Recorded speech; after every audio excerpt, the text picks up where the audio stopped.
What's up, everybody? This is Dark Macek with Brutally Delicious, coming at you with a review of Secret Chord's brand new album, Aurora. As usual, I try not to look up the band in advance.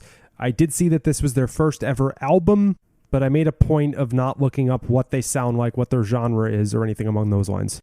The sound to me is something like Delane or Seven Spires or Epica, maybe.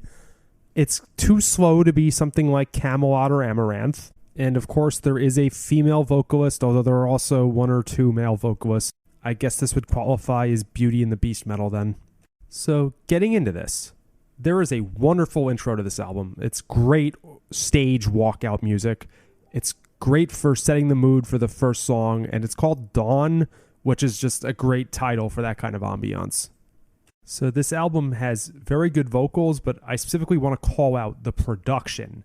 It sounds tremendous. I love the sound of the drums. I love the mix. Great job here, because this is very easy to listen to and understand. The track Trust in Yourself sounds like it could be a good single. When I'm listening to this, I'm thinking to myself, I'm sure that this singer, the woman, can wail, so I'm not sure why she doesn't go for it. I think it could have been kind of like a Seven Spires style anthem. Their song Ashes came to mind, if she had just totally fucking belted it. No doubt her vocals are great, but there are no vocal acrobatics here, which I think could actually give this song a boost. Moving on, Empowerment is another good track. I want to say that the Beauty and the Beast style sometimes works here, but other times I'm wishing it were just the woman. I also wish there were a bit more tempo variety. I'm not saying that every symphonic band has to be Rhapsody, but almost all of these songs are the same kind of 140, 150 BPMs. And that might be their style, but I think it would be really good to get some more energetic tracks in here, something more like 180, 190. The next two songs, Egocentric Lust and Never Again. Really good songs. I want to say Egocentric Lust, there's a clever element to the songwriting here. I wish it were earlier in the album. One of my main takeaways from this, or criticisms I guess, is that I think the sequencing of the songs is a bit off. This is a very middle-heavy album. I'm used to things like, for instance, Rust in Peace. That is an album, I mean, it's fantastic top to bottom, but that's one where the first two tracks are two of Megadeth's all-time best. Or if you're to compare it to something like Operation Mindcrime, of course, another stellar album top to bottom, the last few tracks are some of the most memorable, so it leaves you on a good note.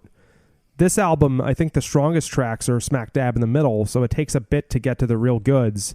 And while I did enjoy the last track, Demons Angels, sort of like I said previously, I wish there were some higher tempo moments. It's about 7 minutes long. I think it could have benefited from that kind of variety. Still, though, all in all, a great effort. Want to say again, fantastic production. Probably the best I've ever heard for a first album. Great job, guys. Hope you tour soon. Would love to see this live. Later. Hello out there. Yes, hello out there, everyone. I'm Hal Schwartz. And I'm Flynn McLean. Together we host None But the Brave, a podcast dedicated to the music and career of Bruce Springsteen. Bruce and E Street Band are on tour right now for the first time in 6 years, and we're taking a detailed look at what's happening on stage in our bi-weekly episodes. We've also been recently joined by some very exciting guests, including rock journalist Warren Zanes and Stephen Hayden, Backstreet's Magazine founder Charles Cross, and Barstool's Kirk Minahan. If you're a diehard Springsteen fan, this is the show for you. So please subscribe to None But the Brave on your favorite podcasting platform, and we hope to see you further on up the road. Thank you so much. We'll be seeing you.